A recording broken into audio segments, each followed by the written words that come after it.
Olá, sou o pastor Carlos Macord, estou aqui em São José dos Campos, no Vale do Paraíba. Eu espero que você esteja bem e já focado em Cristo Jesus. Espero que você esteja pronto para mais um passeio na vinha do nosso Pai.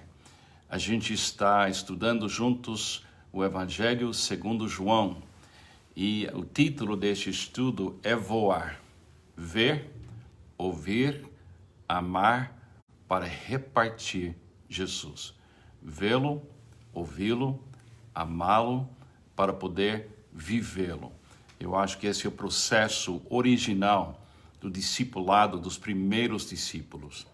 Quando a gente consegue ver Jesus e captar pelo Espírito Santo quem Ele é, e quando a gente começa a ouvir a sua voz e fazer um elo entre a voz dele, a nossa vida, e quando a gente começa a amar Ele porque Ele nos ama primeiro, aí sim podemos começar a externar esse fruto do Espírito e repartir Jesus com as pessoas aqui do mundo. Espero que você esteja pronto para andar um pouco mais nesses primeiros versículos do primeiro capítulo do Evangelho segundo João. Paramos ontem na palavra tão linda, em versículo 14, que diz assim: aquele que é a palavra, Jesus, tornou-se carne e viveu entre nós. Vimos a sua glória, glória como do unigênito vindo do Pai, cheio de graça e de verdade. Aqui,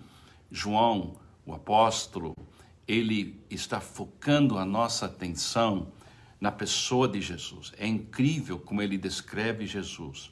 Mas no meio desse descrever Jesus, ele começa a incluir seres humanos que vão fazer sua parte no plano de Deus. Isso é extremamente importante para nós.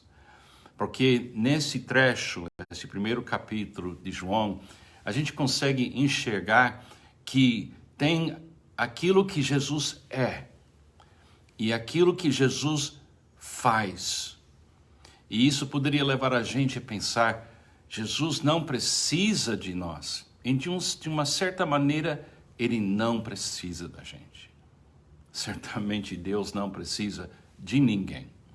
Mas Ele nos convida e nos prepara para fazer a nossa parte no plano que Ele tem para a humanidade. É um convite. Mas quando Deus convida, Ele providencia tudo para que a gente possa executar a nossa parte nesse plano que Ele tem. E com isso em mente, vamos ler o que Deus tinha em mente para uma outra pessoa chamada João. Isso aqui é João Batista.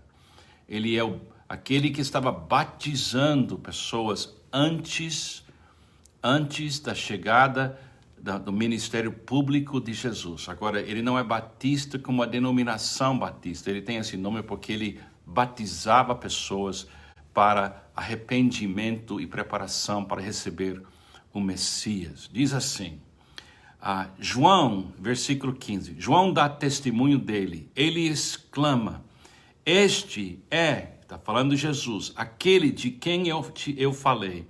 Aquele que vem depois de mim é superior a mim, porque existia antes de mim. Todos recebemos da sua plenitude graça sobre graça, pois a lei foi dada por intermédio de Moisés. A graça e a verdade vieram por intermédio de Jesus Cristo. Ninguém jamais viu a Deus, mas o Deus unigênito que está junto do Pai o tornou conhecido. Este foi o testemunho de João, quando os judeus de Jerusalém enviaram sacerdotes e levitas para lhe perguntarem quem ele era. Ele confessou e não negou, declarou abertamente, não sou o Cristo. Perguntaram-lhe, então, quem é você? É Elias? Ele disse, não sou. É o profeta? Ele respondeu, não. Finalmente perguntaram, quem é você? Dê-nos uma resposta para que a levemos àqueles que nos enviaram. que diz você acerca de si próprio? João respondeu com as palavras do profeta Isaías: eu sou a voz do que clama no deserto. Façam um caminho reto para o Senhor. Alguns fariseus que tinham sido enviados interrogaram-no: então por que você batiza, se não é o Cristo, nem Elias, nem o profeta?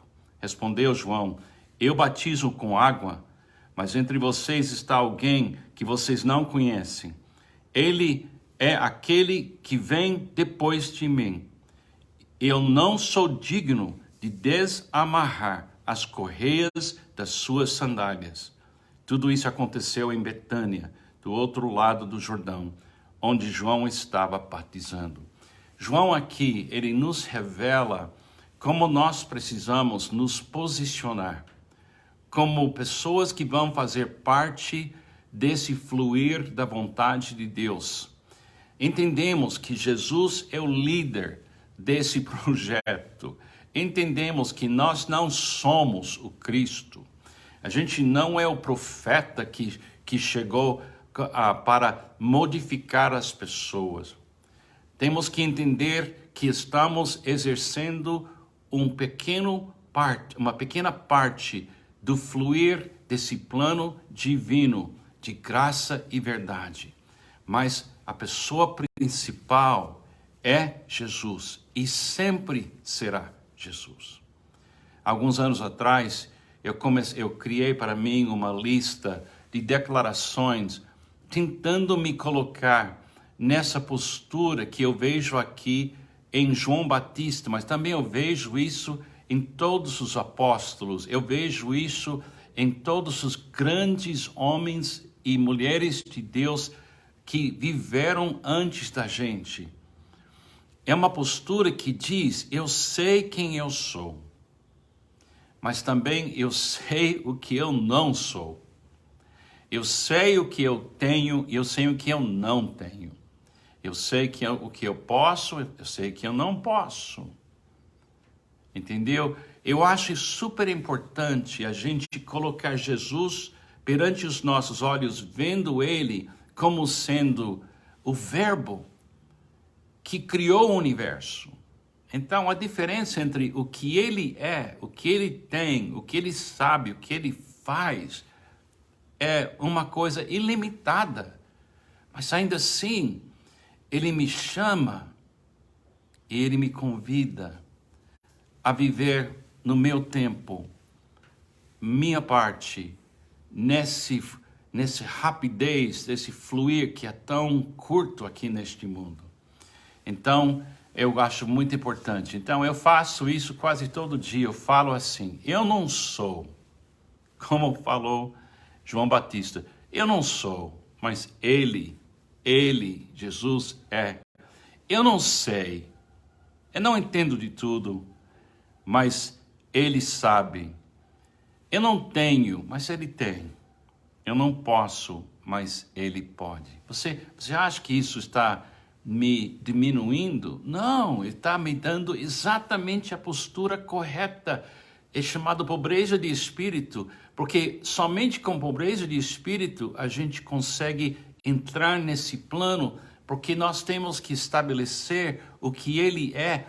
Ele tem que crescer e a gente vai diminuindo.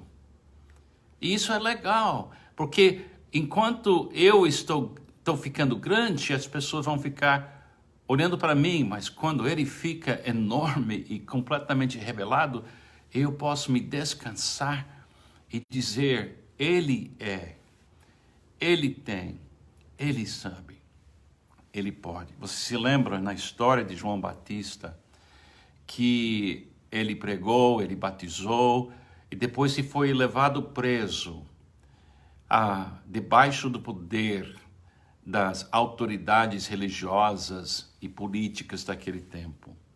Se lembra que ele foi levado para a prisão. Se lembra que na prisão ele não sabia de tudo. Ele queria entender se Jesus realmente era o Messias e ele estava um pouco confuso. Ele estava dizendo: eu não sei. Mas ele sabe.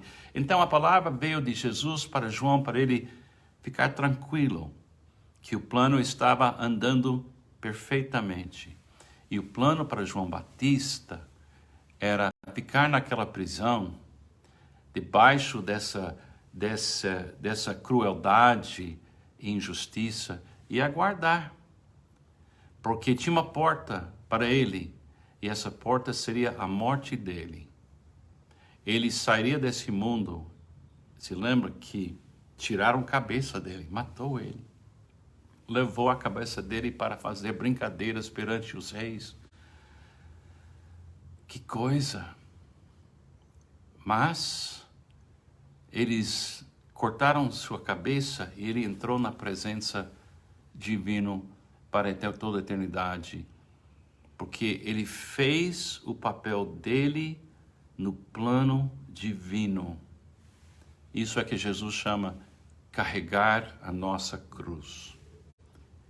Significa, aceita seu lugar no plano de Deus e faça sabendo que Jesus é, Jesus tem, Jesus sabe, Jesus pode, e deixa as circunstâncias nas mãos de Deus. Isso é pobreza de espírito. Você acha que foi fácil para João Batista ficar naquela prisão? Não. Você acha que ele queria estar lá? Não. Mas agora que ele saiu daquilo e está na presença de Deus, ele vai dizer, eu tive o privilégio de ser uma voz gritando, é Jesus. É Jesus. Aquele que é, aquele que sabe, aquele que pode, aquele que tem. Faça sua parte. Faça sua parte. É um convite. Você não vai saber de tudo que está acontecendo, ou nem explicar tudo que está acontecendo, mas não tire seus olhos de Jesus. Continua ouvindo a sua voz. Fique cada vez mais apaixonado por Ele, porque Ele mostrou que Ele ama você até morrer por você. E lembre-se, vamos repartir Jesus com o mundo, porque Ele é o pão, Ele é a luz, Ele é o caminho, Ele é a verdade, Ele é tudo. Que Deus te abençoe. Dá um momento hoje para pensar na vida de João Batista, na luz da vida de Jesus Cristo. Deus te abençoe.